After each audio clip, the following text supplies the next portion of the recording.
حاجی صاحب یہ جو آپ نے تفصیل سے ذکر کیا ہے کہ جو صوفیاء میں جو نظریات پائے جاتے ہیں متوازی دین کو جو آپ نے تعبیر فرمایا، تو اب میری سمجھ میں یہ نہیں آ رہا کہ یہ لوگ جھوٹ بولتے تھے یا پھر ان کے کوئی ایسا دماغ میں کوئی چیز نظر آتی تھی جو واقعی وہ اپنے چیزیں دیکھ رہے ہیں اور اس کے مطابق یہ بیان کرتے ہیں۔ اور اگر یہ بات جیسے کہ ہم لوگ جانتے ہیں بڑے بڑے اہل علم کو، بڑے بزرگوں کو جو جن کو ہم ملے بھی ہیں کہ ان سے جھوٹ بولنا ممکن نہیں ہے، تو ایسے لگتا ہے کہ کوئی چیز نظر آتی ہے تو اگر یہی کانسیپٹ مان لیا جائے تو پھر کوئی کہنے والا یہ کہہ سکتا ہے کہ اللہ کے رسول کو بھی ایسا ہی کوئی چیز نظر آتی ہوگی اور وہ غار میں جا کے وہ جو انہوں نے چلا ولا کاٹا تھا، تو پھر یہ تو سارا کام ہی مشکوک ہو گیا۔ اس کو کیسے آپ ایڈریس کریں؟ تو خیر پہلے پیغمبر کے معاملے کو سمجھ لینا چاہیے۔ اس میں تو اللہ تعالیٰ نے جس طرح کا مشاہدہ ان کو کرایا جاتا ہے، جس طریقے سے حقائق ان کے سامنے آتے ہیں، اس کو بیان کیا ہے۔ میں نے توجہ دلائی ہے کہ پہلی اور دوسری وحی کی تفصیل قرآن مجید نے سورہ نجم میں کی ہے اور یہ بتایا ہے کہ وہ کس اذعان کے ساتھ یہ گواہی دیتے ہیں۔ یہ بھی بتایا ہے کہ عالم بالا میں کیا اہتمام کیا جاتا ہے، اور پھر جو کلام صادر ہوتا ہے ان کی زبان سے، یا جو دین وہ لے کے آتے ہیں، یا جس منصب کے تقاضوں کے ساتھ زندگی بسر کرتے ہیں، وہ سب مل کے اصل میں وہ دلائل اور شواہد فراہم کرتے ہیں کہ ان کی بات حق شک و شبہ سے بالا ہو جاتی ہے۔ اس وقت بھی یہ نہیں ہے کہ محض ہم ان کے کہنے سے مان لیتے ہیں۔ قرآن مجید نے وہ دلائل دیے ہیں کہ وہ کیسے خدا کا کلام ہے، کس طرح اس کے بارے میں یہ شبہ نہیں ہو سکتا، اور یہ سب کرنے کے بعد پھر وہ یہ کہتا ہے کہ ہمارا پیغمبر بالکل سچائی سے یہ بات کر رہا ہے۔ میں ان بزرگوں کے بارے میں یہ رائے نہیں رکھتا کہ وہ کوئی جھوٹ بول رہے ہیں۔ یہ دنیا ہے، میں اس دنیا سے واقف ہوں، میرے اپنے گھر کی یہ دنیا ہے، میرے والد بھی اسی راہ کے مسافر تھے۔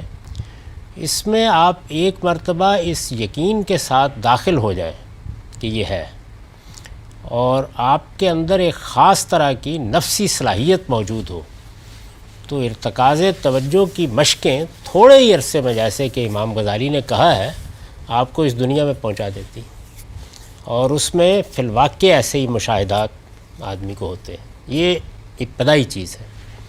یہ جیسے ہی آپ اس راستے پر پڑھتے ہیں تو سب سے بڑھ کر اپنے آپ کو جس مخلوق کے کم و بیش حوالے کر دیتے ہیں وہ جنات ہیں۔ وہاں قرآن مجید نے بھی یہی کہا ہے کہ ہم نے سب سے بڑھ کر یہ اہتمام کیا کہ یہ کہیں در اندازی نہ کر دیں، اور پھر سورہ جن میں پوری تفصیل بیان کی ہے کہ یہ رجال من الجن اور رجال من الانس کے درمیان کیا ربط پیدا ہو جاتا ہے۔ وہ ہو جاتا ہے اور آدمی کو اس کا احساس نہیں ہوتا، وہ روپ دھار لیتے ہیں، وہ فرشتے بن جاتے ہیں، وہ پرانے بزرگ بن جاتے ہیں، وہ پیغمبر کا دربار آراستہ کر لیتے ہیں، تو یہ پھر اس کے بعد یہ کام شروع ہو جاتا ہے۔ اس سے یقین و اذعان بڑھتا چلا جاتا ہے، چونکہ آدمی کو اس کا ایک حاصل ملتا ہے اس کی دینی زندگی میں۔ وہ بالکل وہی ہوتا ہے کہ جیسے آپ نے دیکھا ہوگا، یہ ایک بری مثال ہے لیکن بات سمجھانے کے لیے ہے، کہ کسی شخص کو اگر آپ شراب کے نشے میں لے جائیں تو وہ بہت سے غموم ہموم سے بالا تر ہو جاتا ہے۔ تو اس میں بھی بالکل ایسی ہی کیفیت ہوتی ہے۔ اس سے آپ کی نماز میں، آپ کے تعلق باللہ میں، آپ کے دنیا کے ساتھ ایک زاہدانہ رویے میں غیر معمولی استحکام آ جاتا ہے۔ تو یہ چیزیں مل کر اس اذعان کو آخری درجے میں بڑھا دیتی ہیں۔ تو میرے نزدیک اس کی نوعیت یہ ہے۔ اس وجہ سے میں بالکل یہ رائے نہیں رکھتا کہ وہ کوئی جھوٹ بول رہے ہوتے ہیں، اور اسی لیے یہ کہتا ہوں کہ جس وقت آدمی اول تو اس راہ پہ جانا نہیں چاہیے، کیونکہ راہ پہ جائیں گے آپ نہیں تو بالکل حفاظت میں ہے۔ جاتے ہی آپ کے ہاں وہ کمزوری یا وہ یعنی یوں سمجھ لیجئے کہ قبول کرنے کی استعداد پیدا ہو جاتی ہے، جس کے بعد در اندازی کا موقع ملنا شروع ہو جاتا ہے۔ یہ ایسے ہی ہے کہ جیسے آپ نے ماہرین نفسیات کے یہاں دیکھا ہوگا کہ وہ اگر کسی کو ہپنوٹائز کرنا چاہیں تو وہ یہ کہتے ہیں کہ پہلے آپ میں سپرداری کا جذبہ پیدا ہونا چاہیے، یعنی اگر آپ ریزسٹ کر رہے ہیں پھر نہیں کچھ ہو سکتا۔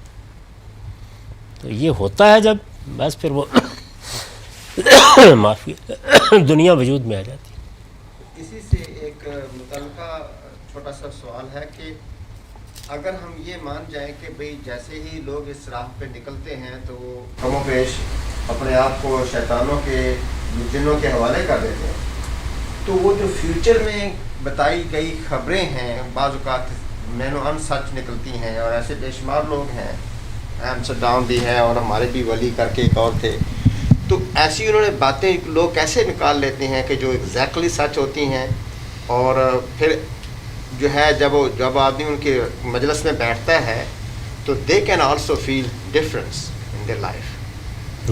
وہ ارتکاز توجہ کا جو عمل ہے وہ بہت سی صلاحیتیں پیدا کر دیتا ہے۔ پھر یہ کہ ان میں سے زیادہ تر لوگ پیدائشی طور پر وہ صلاحیتیں لے کے آتے ہیں۔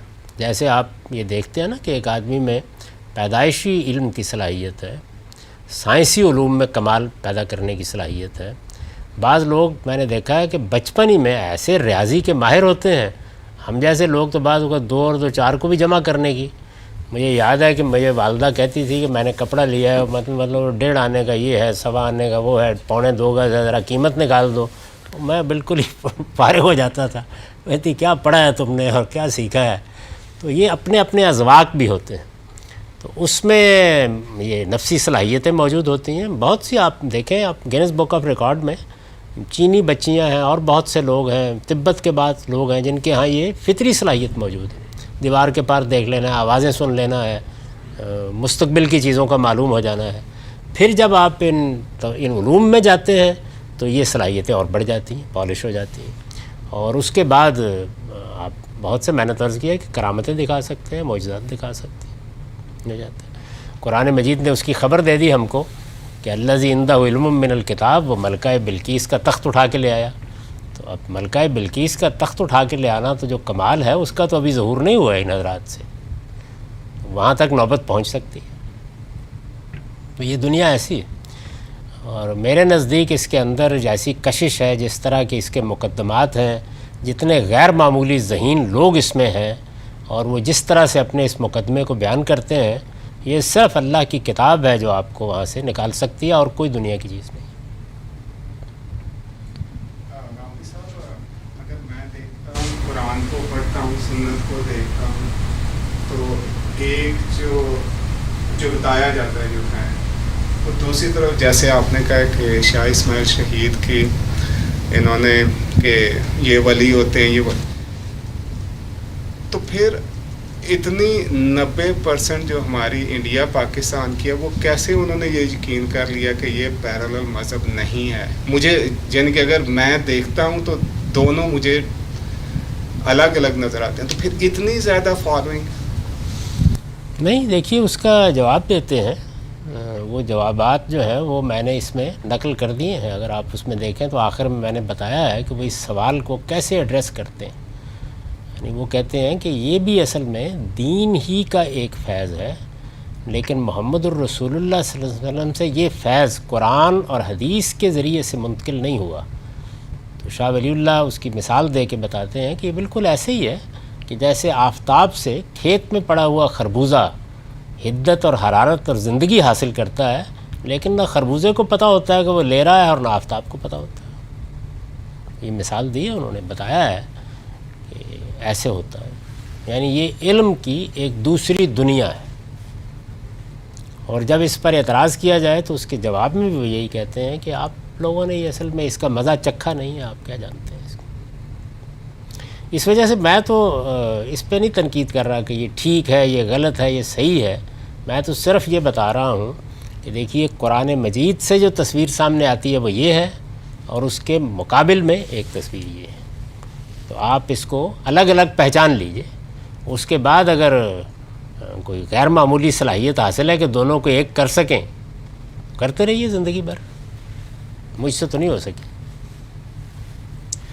السلام علیکم سر، یہ میرا ایک اس کے اندر پرسنل اپنا ایکسپیرینس ہے، جس کے اندر مطلب ایسا لگتا ہے کہ انسان جو ہے وہ خدا سے بالکل ایسا تعلق گہرا ہوتا چلا جاتا ہے اس جب راہ پہ انسان چلتا ہے، کہ اب اگر میں سوچتا ہوں تو وہ تعلق اس طرح کا جو تعلق جو خدا کے ساتھ جو بنا تھا اس وقت، وہ مطلب میرے سوچتا ہوں کہ ایسا تعلق اگر خدا کے ساتھ کبھی بن سکے تو کیا ہی بات ہے، کیا ہی کہنے ہیں، رائٹ.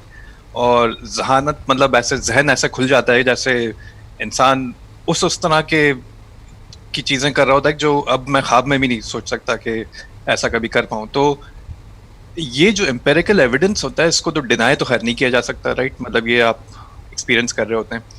مگر میرا سوال یہ ہے کہ جب خدا کے ساتھ تعلق آپ کا بن رہا ہے، آپ کا ایک اتنا زیادہ شکر کا جذبہ پیدا ہو رہا ہے اور اتنا زیادہ خدا کے ساتھ ایک بڑا گہرا ایک تعلق بن رہا ہے، تو پھر اس میں اس کے اندر پھر خرابی کیا ہے علاوہ اس کے کہ چلیں وہ ٹھیک ہے، وہ اگر آپ اس کو نہ مانیں، وحدت الوجود کے فلسفے کو نہ مانیں اور اس طرح کی چیزیں، مطلب اس طرح کی چیزوں میں نہ پڑیں، مگر باقی جو ہے اس کے اندر خرابی کیا ہے؟ تو کوئی سلسلہ آپ قائم کیجئے ایسا کہ جس میں وہ باقی چیزیں نہ دہرائیں اور صرف اتنا ہی رہ جائے. پھر اگر اس میں کامیابی ہو جائے تو ہم فقیروں کو بھی خبر دیجیے گا. اچھا ٹھیک ہے. یعنی یہ کیا وجہ ہے کہ وہ باقی چیزوں کے بغیر یہ ملتا ہی نہیں ہے نا. ایک قابل غور بات، یہ پورا پیکج ہے. تو اگر آپ اس کو ایجاد کر سکیں تو یہ بڑی خبر ہوگی دنیا کے لیے. یہ خود یہ حضرات بھی اس کی صحیح کرتے ہیں، عام لوگوں کے سامنے وہ اس کے اسی پہلو کو زیادہ نمایاں کرتے ہیں. لیکن اللہ تعالیٰ کے ساتھ ہمارے تعلق کے بارے میں یہ سمجھ لینا چاہیے کہ اس میں ہمیشہ صحابہ کرام کو معیار بنانا چاہیے، اس لیے کہ ان کے حق میں اللہ کی سند موجود ہے، خیر امت ہے. یہ میں نے نقل کیا ہے وہ اقتباس جس میں دیوبند کے ایک بڑے شیخ یہ بیان کرتے ہیں کہ ان کے سامنے بھی یہ سوال تھا کہ صحابہ کرام کی زندگی میں تو ہم دیکھتے ہیں کہ حضور کے ہوتے ہوئے گناہ ہو گیا، غلطی ہو گئی، کوتاہی ہو گئی، بہت سے معاملات ہیں جو سامنے آتے ہیں. تو وہ کہتے ہیں کہ ہمارے مشائخ سے تو اس کا کبھی صدور نہیں ہوتا. تو یہ چیز ظاہر ہے ایک اشکال پیدا کرتی ہے. تو اس کا دیکھیے انہوں نے جواب کیا دیا ہے. انہوں نے جواب یہ دیا ہے کہ نہیں، ان سے بھی کچھ نہیں ہوتا تھا، لیکن چونکہ دین کو مکمل کرنا تھا تو اس لیے جنہوں نے وہاں گناہ کیے یا جن صحابہ کرام سے کوئی بڑی غلطی ہوئی یا کوتاہی ہوئی، وہ اصل میں انہوں نے دین کی تکمیل کے لیے جس طرح سے کوئی آدمی اپنے آپ کو کسی دوا کے لیے پیش کرتا ہے کہ مجھ پہ تجربہ کر لیں، تو اپنے آپ کو پیش کیا اور پھر یہ مصرع نقل کیا ہے کہ گویا اپنے آپ کو پیش کر کے خدا سے کہا کہ تو مشق ناز کر خون دو عالم میری گردن پر. تو اس طرح ان سے گناہ بھی ہو گئے، یعنی یہ کرائے گئے گویا تاکہ دین کی تکمیل ہو جائے، ورنہ کوئی امکان نہیں. تو جو اللہ کے رسول صلی اللہ علیہ وسلم اور وحی کے انقطاع کے بعد جو صحابہ کرام ایسا کرتے تھے وہ مشرک بنا دیتے. اب آپ اتنے سوالات نہ کریں نا. اس کے بعد پھر کچھ ہیں روایات میں کچھ چیزیں مل جاتی ہیں، کوئی یا ساریت الجبل ہو گیا، وہ ہو گیا، وہ ہو گیا، پھر اس سے یہ دنیا چلتی رہتی ہے. ان روایتوں کی حیثیت کیا ہوتی ہے کیا نہیں ہوتی وہ الگ بحث ہے. وہ آپ کریں گے، تنقید کریں گے، تنقید کریں گے، کبھی متن پر کبھی سند پر، تو اس کو بھی وہ کوئی اچھا کام نہیں سمجھتے. ان کا خیال ہے کہ اس طرح سے ایک بڑی چیز سے محروم کیا جا رہا ہے لوگوں کو.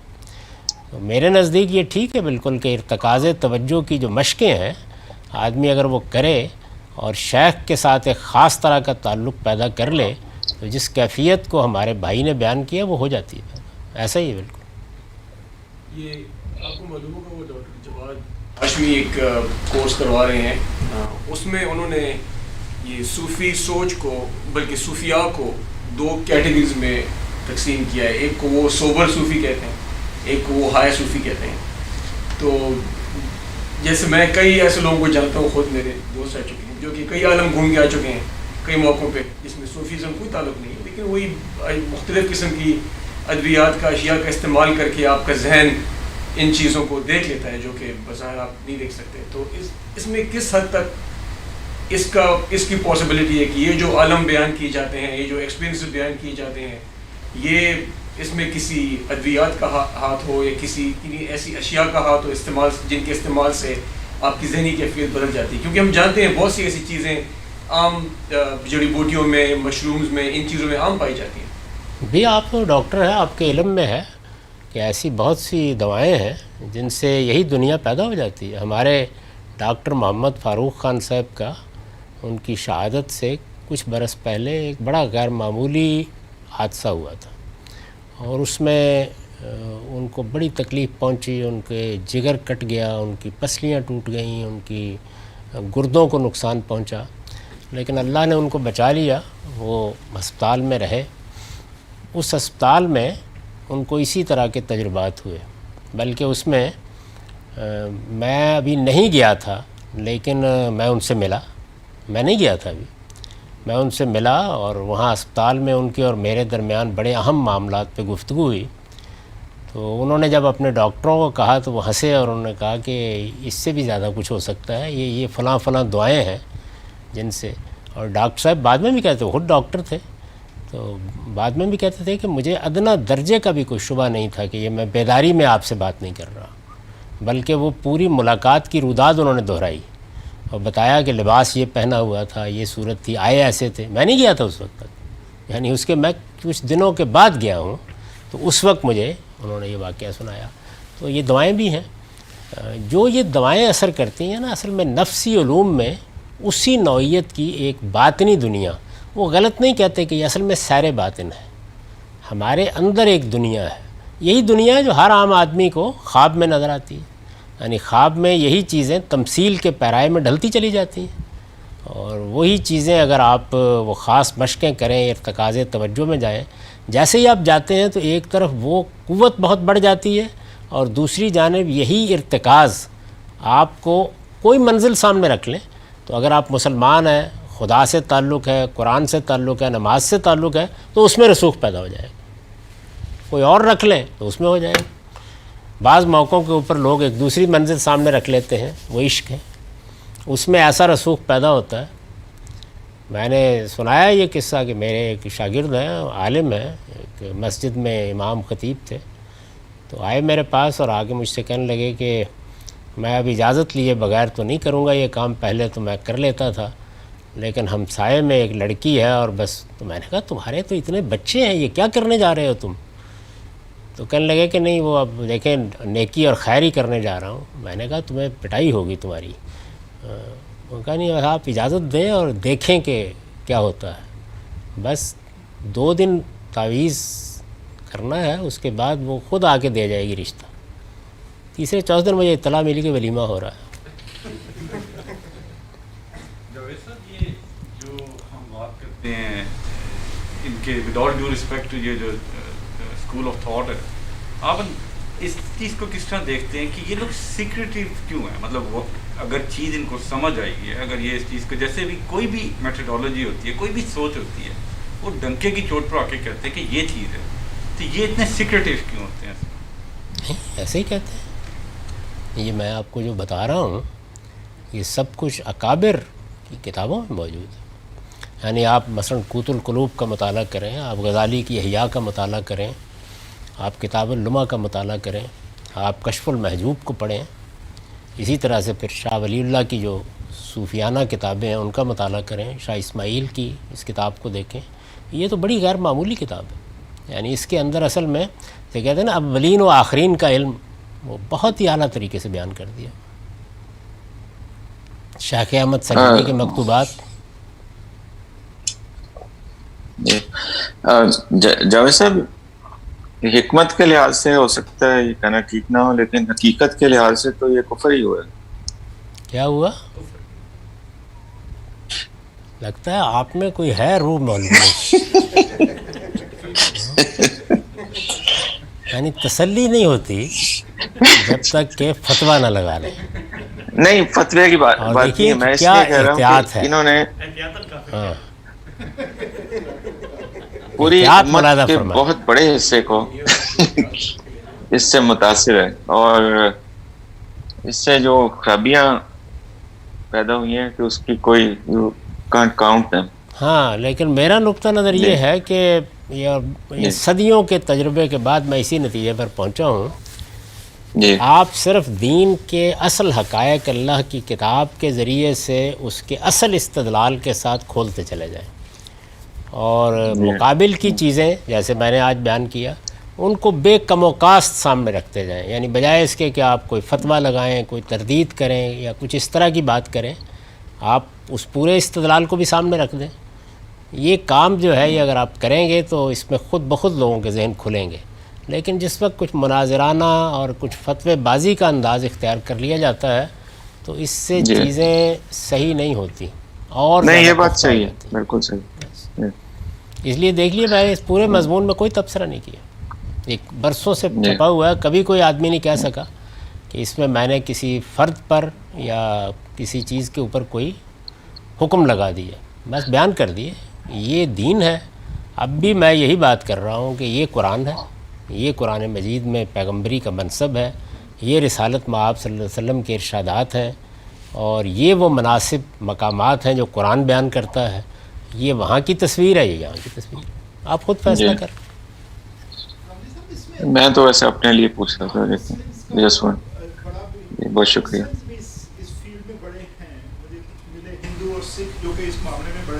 اس کا اس سے کوئی تعلق نہیں ہے مسلمان یا غیر مسلم سے. یہ تو ایک عالمگیر مذہب ہے، عالمگیر مذہب. یہ آپ کو وہ بھی بڑے اپنے اللہ کو پہنچے ہوئے ہیں، اور وہ بھی ریلیجن میں اس میں کوئی ریلیشن نہیں ہے اس روحانیت کے.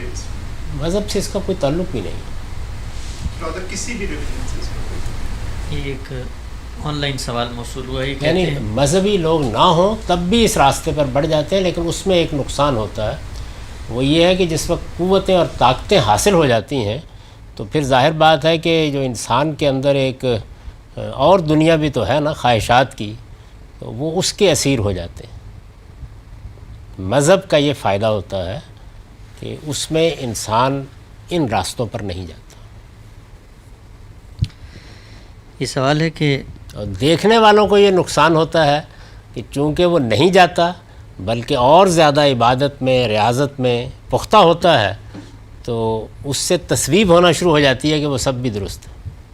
یہ ہے ایک نازک چیز اس میں. یعنی وہ طریقہ اختیار کریں تو وہاں شیطنت آ جاتی ہے، یہ اختیار کریں تو اس کا یہ نتیجہ نکلتا ہے. جی اسی بات سے متعلق سوال پوچھا ایک صاحب نے کہ شیخ عبد القادر جیلانی کی ایک عبارت انہوں نے لکھی ہے، کل حقیقت لا تشهد لها الشریعہ وهو زندقہ.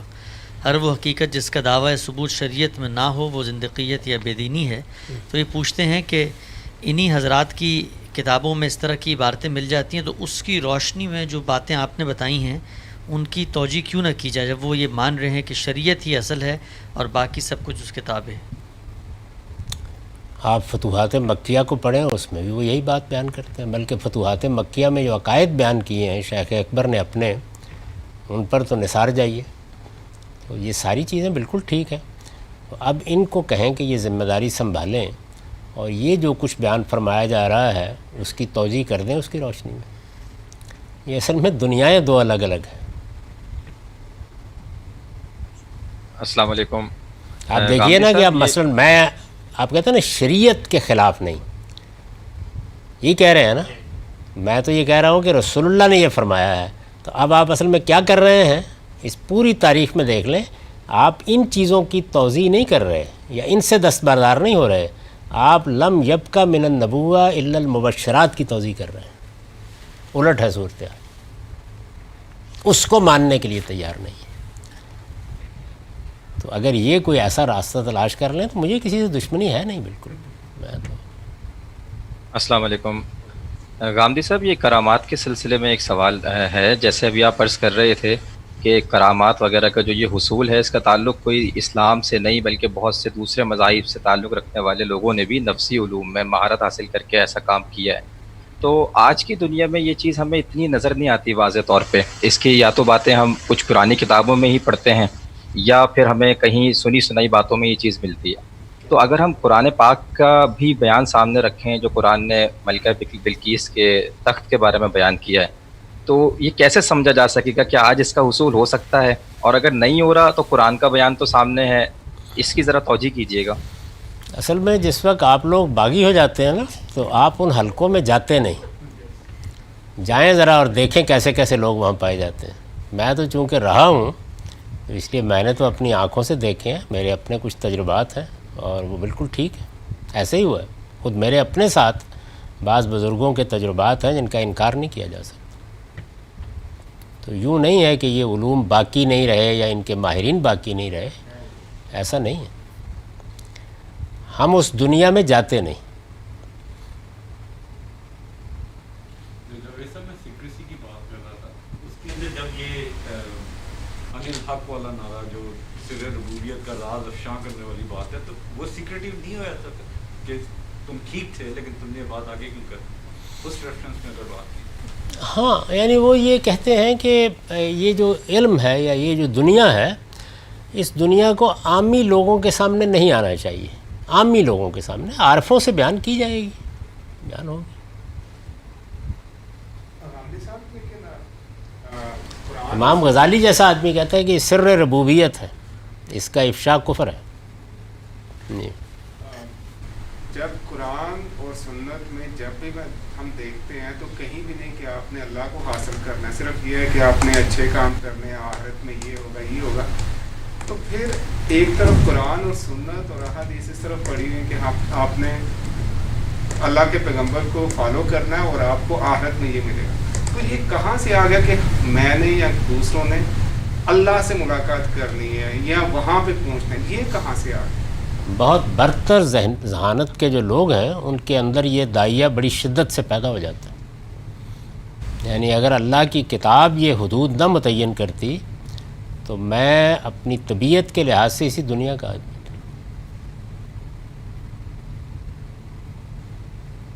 ایک خاص طرح کی ذہانتیں ہوتی ہیں جو نہیں مطمئن ہوتی اتنے پر. یعنی دل چاہتا ہے کہ اگر یہ دنیا حاصل ہو سکتی ہے تو کیوں نہ حاصل کی جائے. علم لدنی کا نام لے کر علماء کرام اور صوفیہ نے تو ایک تہلکہ مچا دیا, یعنی کہ اسلام کی جڑ پہ کمہاری چلا دی انہوں نے علم لدنی کے. بس سخت سخت باتیں نہیں کرنی, اس سے بچنا چاہیے. بہت زیادہ اس کے اوپر اسلام کے میں بار بار یہ توجہ دلاتا ہوں کہ اب ہمارے ہاں علم کا طریقہ ہونا چاہیے چیزوں کے بارے میں. اور علم کا طریقہ یہی ہے کہ آپ مختلف نقطہ نظر کو, مختلف تعبیروں کو بے کم و کاست جیسے کہ وہ ہیں سامنے رکھ دیں. اب یہ برسوں ہو گئے اس مضمون کو چھپے ہوئے, تو بہت سے لوگ یہ تبصرے اس کے اوپر کرتے ہیں کہ دیکھیے اس میں انہوں نے چند اقتباسات بیان کر دیے ہیں, پوری بات بیان نہیں ہوئی. تو میں ہمیشہ یہ کہتا ہوں کہ بھئی آپ اس میں سے سب سے زیادہ کوئی نازک مقام لیں ایک, اور اس کو اصل سیاق سباق میں رکھ کے بتا دیں.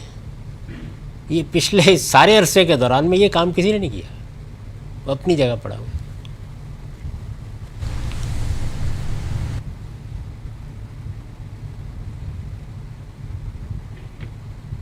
اس میں کشش بہت ہے, بہت کشش. تصوف اور زہد کے کو کوئی ایسی ڈیفائن لائن ہونی چاہیے کہ آدمی سمجھے کہ یہ زہد ہے اور یہاں سے تصوف شروع ہو جاتا ہے. تو کیونکہ زہد آپ زہدی کے لفظ کو دیکھ لیں کہ یہ قرآن مجید بالکل خالی ہے. اس سے ایک ہی جگہ یہ لفظ استعمال ہوا ہے اور وہاں پر حضرت یوسف کو بیچنے والوں کے لیے استعمال ہوا ہے. یعنی یہ بھی کوئی تعبیر نہیں, کوئی اصطلاح نہیں ہے. بعض روایتوں کے اندر آپ کو مل جائے گا, لیکن یہ قرآن مجید بالکل خالی ہے اس سے. یعنی یہاں پر اس نے اعلیٰ ترین مراتب بھی بیان کیے ہیں, ان المسلمین والمسلمات فلاں اور فلاں. وہاں بھی زاہدین والزاہدات کوئی چیز نہیں ہے, بلکہ جو زینتوں پر گفتگو کی ہے سورہ اعراف میں وہ بالکل ہی دوسری تصویر دیتی ہے. سورہ بنی اسرائیل میں جو خرچ اخراجات کے بارے میں تصور پیش کیا وہ بھی اس سے بالکل مختلف ہے. تو یہ تعبیر بھی صحیح نہیں ہے. یعنی اسی وجہ سے قرآن اس کو اختیار نہیں کرتا.